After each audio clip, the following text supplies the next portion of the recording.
Ici, la guerre contre le plastique est ouverte. 300 millions de pots sortent chaque année de l'usine Fertile basée à Le Syndicat. Des récipients fabriqués avec ces résineux venus du Grand Est. Une histoire qui a aujourd'hui 60 ans.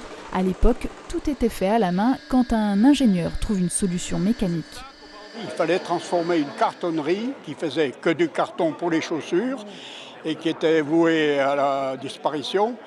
Donc mon patron avait été contacté pour justement commencer à réfléchir à une automatisation d'un mouvement qu'on faisait donc pour former les premiers godets. La spécificité du Fertil-Pot, c'est le fait de laisser passer les racines, de ne pas devoir dépoter ensuite, de le mettre en terre directement. Il est totalement biodégradable. Depuis 10 ans, les investissements se sont succédés pour augmenter les capacités qui pourraient, selon les dirigeants, être encore multipliées par 3.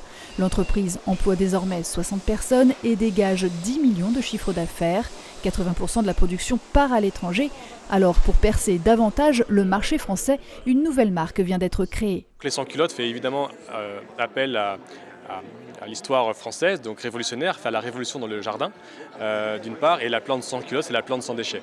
Même si les tarifs ne dépassent guère quelques centimes, ils sont toutefois 2 fois plus chers que leur homologue en plastique. Pour faire son trou, le godet en papier cartonné aurait besoin d'un coup de pouce. On a réussi à supprimer les pailles en plastique, les cotons-tiges en plastique, la vaisselle en plastique. Nous, ce qu'on veut maintenant, c'est arriver à supprimer les pots de fleurs en plastique. C'est possible, on a une solution qui marche.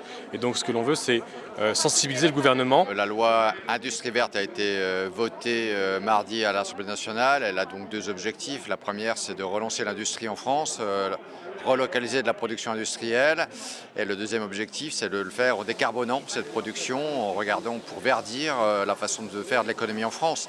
C'est un premier pas. Depuis 10 ans, le secteur d'activité qui décarbone le plus, c'est l'industrie, dont les investissements se multiplient en ce sens. Fertile, par exemple, a amélioré ses emballages pour chasser le plastique et installera prochainement une machine pour rendre les pots plus résistants à l'humidité.